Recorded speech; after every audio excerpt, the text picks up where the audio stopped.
Assalamu Alaikum wa Rahmatullahi wa Barakatuh. Have you ever wondered why Hamzat al-Wasl is sometimes pronounced with a Damma, sometimes with a Kasra, and never with a Fatha at the beginning of a verb? In this lesson, we will learn the simple rule that makes it easy to pronounce Hamzat al-Wasl correctly every time. You will discover what Hamzat al-Wasl is and why it is used, when it is pronounced and when it is dropped. The important third letter rule. How to choose between Damma and Kasra, why we never begin a verb with a Fatha. Clear examples that make the rule easy to remember. By the end of the lesson, you will be able to pronounce Hamzat al-Wasl in verbs with confidence and understand the phonetic wisdom behind these beautiful rules of Arabic and Tajweed. Let's begin. Bismillah. Under what specific condition is Hamzat al-Wasl pronounced?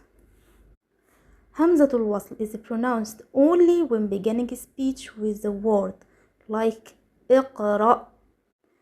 It is not pronounced when the word is connected to the previous word, like ثم اقرأ. How can a reader visually identify Hamzat al-Wasl in the written text? Hamzat al-Wasl is written as a plain alif without Hamza symbol above or below it. This distinguishes it from Hamzat al-Qata'. What is the third letter rule regarding the vocalization of Hamzat al-Wasl? The vowel of Hamzat al-Wasl is determined by looking at the vowel on the third letter of the verb. The third letter guides the correct pronunciation of the initial Hamza. When we begin a recitation of the word which has Hamzat al-Wasl, we look at the third letter. If the third letter has a Fatha, so Hamzat al-Wasl has a Kasra. The Ta here has a Fatha in the word istaghfir. So Hamzat al-Wasl takes Kasra. We pronounce here as istaghfir. But if the third letter has a Damma, so Hamzat al-Wasl takes Damma, as in uktub. This is all about the third letter rule of Hamzat al-Wasl. Don't forget it. What vowel is applied to Hamzat al-Wasl if the third letter of the verb carries a Kasra? If the third letter has a Kasra, Hamzat al-Wasl is pronounced with a Kasra. Like the verb irji'. We look at the third letter, which is Jim, and Jim has a Kasra, so Hamzat al-Wasl takes Kasra.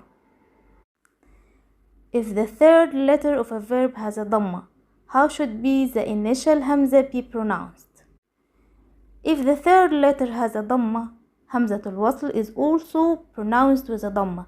This follows the vowel pattern of the verb. For example, the verb uktub.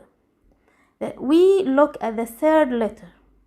Ta is the third letter and the Ta has a Damma. So Hamzat al-Wasl also takes a Damma. So we pronounce uktub, uktub. The primary function of Hamzat al-Wasl is to help the speaker begin pronouncing a word that starts with a consonant carrying no vowel. It's only pronounced when starting speech with that word, like اقرأ. What happens to the pronunciation of Hamzat al-Wasl during continuous speech? During continuous speech, Hamzat al-Wasl is omitted from pronunciation. The reciter moves directly from the previous word to the second letter of the new word. Alhamdulillah, we have reached the end of our lesson about Hamzat al-Wasl in verbs. Today we learned that Hamzat al-Wasl is a special alif that helps us begin pronunciation when a word starts with non-vowel letter. We also learned that it disappears during continuous speech. The most important rule we learned is the third letter rule. If the third letter has a Damma, Hamzat al-Wasl is pronounced with a Damma. If the third letter has a Kasra, Hamzat al-Wasl is pronounced with a Kasra. If the third letter has a Fatha, Hamzat al-Wasl is still pronounced with a Kasra. Understanding this rule helps us read Arabic words correctly, maintain proper pronunciation, and appreciate the beauty of the Arabic language. I hope this lesson was beneficial for you. If you found it helpful, please like, share and subscribe for more lessons about Tajweed, Arabic pronunciation and Quranic reading rules. May Allah grant us all beneficial knowledge and make the Quran the light of our hearts.